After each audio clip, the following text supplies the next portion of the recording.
Você fala da experiência do MBL, do movimento que você fundou ali, né, junto e que foi importante no impeachment da Dilma e que trouxe uma juventude grande, que foi essa juventude que fundou agora o partido, Missão, há menos de um ano.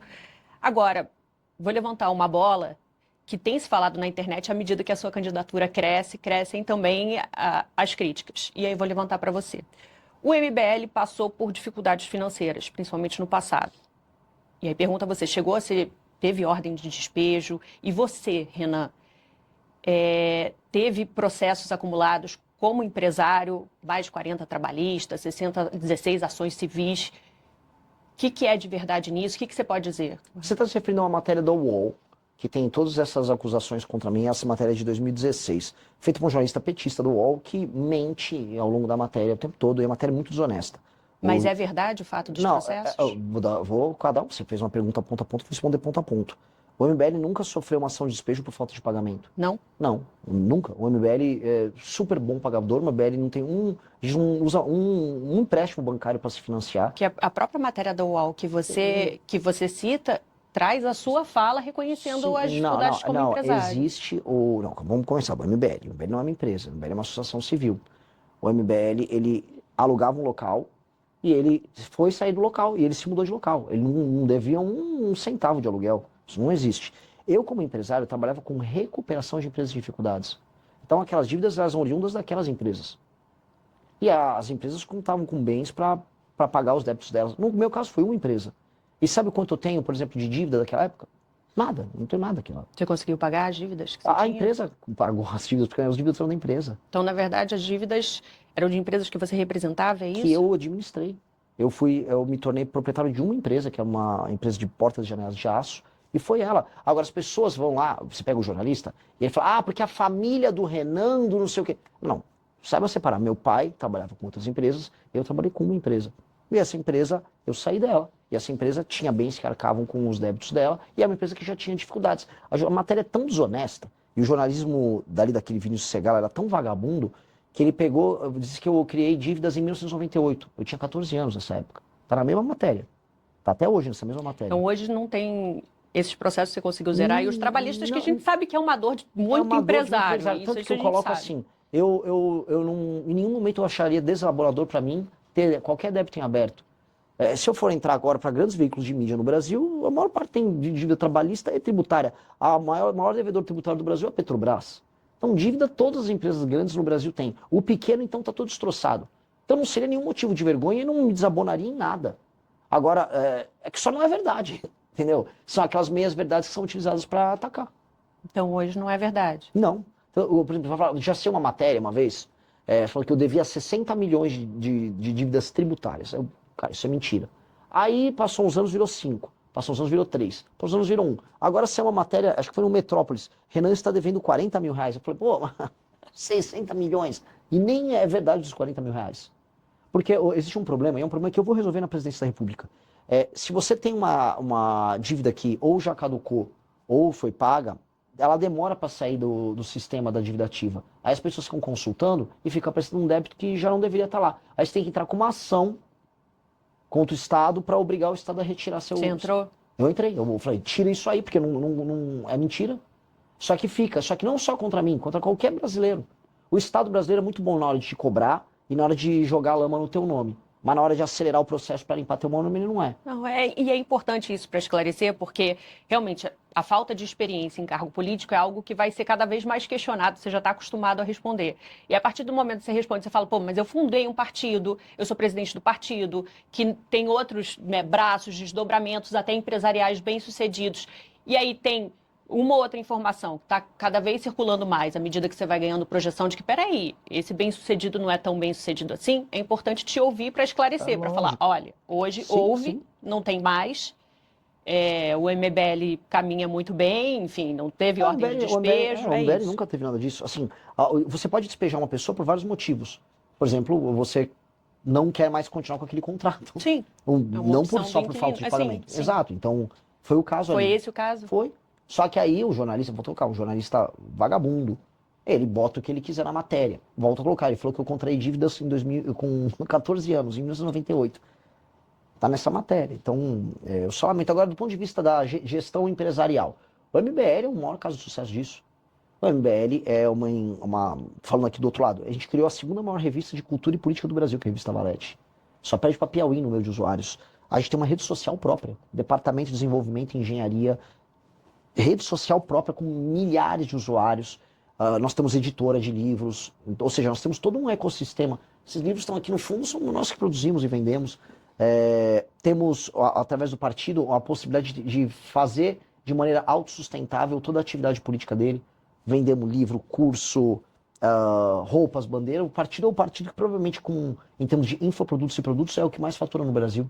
Então, em termos de gestão, a nossa experiência é de bastante sucesso. Mas é um tema que se posiciona muito claramente, a escala 6x1. Fim da escala 6x1. Está avançando, chegou no Senado. A gente tem até agora uma publicação de um grande manifesto reunindo, você viu, entidades empresariais, representam 90% do PIB do país, colocando uma alternativa que é PEC 12 do trabalho flexível, contrária à escala 6x1, ao fim da escala 6x1, à escala 5x2. Como é que é a sua posição? Eu já vi que você se posicionou contrário a isso. Minha posição é que o que o governo fez foi vagabundagem. A palavra é vagabundagem. Assim, o Brasil ele é um país que está fora das cadeias globais de produção. E para a pessoa que não está nos assistindo, o que isso significa? Significa que se você vai fazer um carro, nenhuma empresa quer jogar os componentes do carro para aqui. Se você vai fazer um celular, os componentes não são feitos aqui. Por quê? Porque é caro produzir aqui. E se é caro produzir os produtos que o mundo consome, significa que nós não teremos empregos de qualidade aqui. Então, o Brasil vai estar focando, que eu vou focar no meu governo, em fazer reformas que aumentem a competitividade. O Lula não liga para isso. A lógica do Lula, você pode pegar um mapa eleitoral do PT, é obter votos onde as pessoas não trabalham. E é verdade. Não estou aqui fazendo uma declaração preconceituosa, nem nada. Onde você tem menos atividade econômica, onde você tem um maior número de pessoas dependendo de auxílios governamentais, a taxa de voto, o percentual de voto no Lula é maior. O Lula é inimigo do trabalho e da produção. Desculpa cair no clichê de xingar o Lula disso e daquilo. O Lula, a vida inteira dele foi lutar contra o trabalho. A vida inteira dele foi essa. E aí as pessoas vão perder. Eu estou avisando, eu, nosso deputado Kim, estou avisando. Vocês estão caindo numa conversa mole. O brasileiro está passando por um arroxo, ou seja, nós passamos agora, está aumentando os juros, está aumentando a inflação ao mesmo tempo. O dinheiro vai ficar mais caro, os produtos estão ficando mais caros, os serviços estão ficando mais caros, e o governo está falando, e você vai trabalhar menos. Ora, se a nossa produtividade não aumenta, portanto, a quantidade de dinheiro que o brasileiro gera por hora de trabalho não aumenta, como é que ele faz para pagar essa conta? Ele tem que trabalhar mais. É por isso que, tá todo mundo, o cara tem às vezes um emprego 5x2 na semana e fim de semana faz Uber. A mulher dele, que às vezes cuidava dos filhos, tá tendo que fazer pudim, tá tendo que fazer bolo para vender. Tá todo mundo tendo que ralar para poder manter algum estilo de vida. A classe média está sendo destruída. E a resposta do governo é não, fica tranquilo, você vai trabalhar menos e vai ganhar mais. É mentira. É mentira, é um estelionato, é papo de vagabundo do Lula. E assim, qual foi a resposta da direita? Porque tem a direita, vai aquele Nicolas Ferreira, aquele patife Flávio Bolsonaro, volta com o governo. Votou com o governo. Que coisa imunda. Não tem coragem de se posicionar porque tem medo de perder voto. E aí nós nos posicionamos contrários porque o que o Brasil precisa é flexibilização nas leis trabalhistas. Que é exatamente essa PEC. Ela gera alguma flexibilização porque ela faz com que você pague por hora, mas aceitando que houve uma diminuição de jornada de 44 para 40 horas. Ok, diminui de 44 para 40 horas. Isso vai fazer com que o brasileiro tenha que trabalhar, vá trabalhar menos? Não! O brasileiro vai fazer bico por fora. Todo mundo que tem restaurante, e mesmo agricultor já está combinando de fazer assim, ó. Olha, eu não vou poder, eu vou precisar que a gente trabalhe no sábado e no domingo. Então contrata os seus caras, você fala pro vizinho, eles trabalham até tal dia e aí nos outros dias eu vou ter que contratar. Só que para quem eles vão jogar o custo dessa ineficiência? É no preço da comida, vai jogar para o consumidor, vai diminuir as margens, já está todo mundo atolado, o agro está com um surto de recuperação judicial agora. É isso que o governo propõe? Enquanto ele aumenta os custos de quem trabalha e produz, os juros estão aumentando, porque o governo não para de gastar mal, a inflação está subindo, a gente está indo para uma crise gigantesca. O Brasil, não entrou num colapso econômico lá naquela crise do governo Dilma, você lembra? 2014, 15, 16? Porque surgiu a uberização. Porque foi na mesma época que chegaram os aplicativos no Brasil, e aí todo mundo que perdeu o emprego pôde virar entregador ou pôde virar motorista de Uber. E aí milhões, porque pensa assim, são milhões de motoristas, milhões de entregadores. E o núcleo familiar dessas pessoas? Quantas dezenas de milhões de pessoas não foram salvas da pobreza extrema nos grandes centros urbanos por conta da chegada da tecnologia. Hoje, eles estão tentando, vamos dizer, sabotar até essa atividade. E hoje, como eles evitam que o Brasil consiga gerar empregos de qualidade, eles estão jogando todo mundo numa mega informalidade. Não vai dar para ter todo mundo fazendo Uber agora. Não vai dar para todo mundo virar entregador. Ou seja, eles estão ferrando a vida dos mais pobres. E eles são irresponsáveis. Então, a nossa opinião é bem clara. Nós temos que flexibilizar as leis trabalhistas. E é flexibilização pagando por hora, gerando concorrência nos sindicatos. Porque o que vai acontecer? Se você tem um sindicato A, B ou C de entregadores, e aí um sindicato ele tem uma estratégia mais eficiente para representar um conjunto de entregadores, ele pode fazer as negociações patronais. Estados Unidos tem isso, várias nações têm isso. Aqui não, você tem que ter um sindicato que tem uma federação lá, uma dessas confederações sindicais, que controla ele, ela faz os negócios que ela faz com as grandes empresas dela, porque todo mundo sabe, elege os deputados que ela precisa eleger, especialmente pelo PT, e não liga para o resultado do sindicalismo dela. Veja só, eu não sou contra sindicatos, eu estou falando aqui, tem que ter mais sindicatos concorrendo entre si e, paralelamente, o trabalhador faz o contrato dele do jeito que ele quer fazer. E flexibiliza. As experiências internacionais vão todas na linha de quem flexibiliza gera mais emprego e gera mais renda. Então, é o que nós temos que fazer. Se avançar, e é o que parece, a votação da redução da escala 6x1, você, se eleito, trilharia algum caminho para tentar derrubar? Eu faria diferente. Já que eles destruíram a CLT com isso, eu vou propor um novo regime de contratação paralelo. Porque, olha só, já existe. Vamos ser bem sinceros. Todo mundo que está nos assistindo aqui, deve ter pessoas que são comerciários, gente que trabalha com serviço. Saiu nos últimos 15 anos de 700 mil para 17 milhões o número de pessoas que são PJ. O que é o PJ, além de um regime alternativo de contratação? Sim. Porque as pessoas não é querem. Um grande empresário. Não. Então, o que está acontecendo? Né? O cara que virou PJ, ele não virou um businessman. Ele está vendendo a força de trabalho dele, dando um cambalacho na CLT, que não funciona. Ora, que tal nós aceitarmos que isso é um cambalacho e nós criarmos um regime alternativo formal, tudo certinho, bonitinho, a pessoa não precisa criar uma PJ, que ela trabalha como pessoa física e ela vende a força de trabalho e preste o serviço dela de maneira mais tranquila. Mas aí derrubando uma suposta redução da escala que passaria... Aí a pessoa é livre para fazer, porque o PJ já é livre Você vai apresentar uma alternativa. Alternativa. Aí as pessoas misteriosamente vão preferir a alternativa. É isso que vai acontecer. Porque do jeito que está, é um regime mentiroso que o Lula está usando para se reeleger, enganando pessoas em áreas urbanas que vivem um drama. Qual é o drama do cara da pequena porcentagem da população que vive na escala 6x1? Que é uma pequena porcentagem. CLT 6x1 não é o grosso das pessoas que trabalham no Brasil. Pois bem, é o cara que é um trabalhador urbano, que demora horas para sair de uma periferia e trabalhar numa região mais central e voltar. Esse cara gasta 2 horas, às vezes 3 horas, para ir e voltar do trabalho, todos os dias. Este cara não tem vida, ele está exaurido ao longo da semana. E ainda ele tem o trabalho no sábado. Pois bem, esse é o cara que no início se empolgou com o fim da escala 6x1.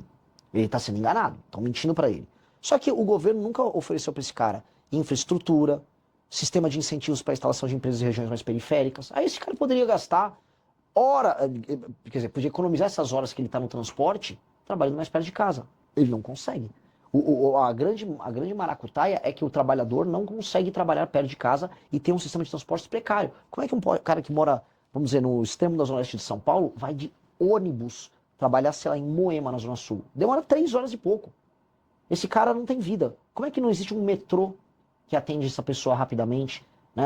Por que o Brasil não tem grana para investir em infraestrutura? Por que não tem grana para investir em infraestrutura? Porque gasta mal dinheiro. É um ciclo. Ciclo vicioso. Anistia, se eleito, vai ter? Vai ter dosimetria. Porque cometeu crime. Eu vivo falando de lei e ordem. Vou prender, vou passar o cerol nos membros do crime organizado, tal, beleza. Não, mas e se um cara invade o Congresso, mas ele é de direita? Não vai fazer nada? As pessoas cometeram crimes. Então, quem cometer crime tem que receber punição. É o básico.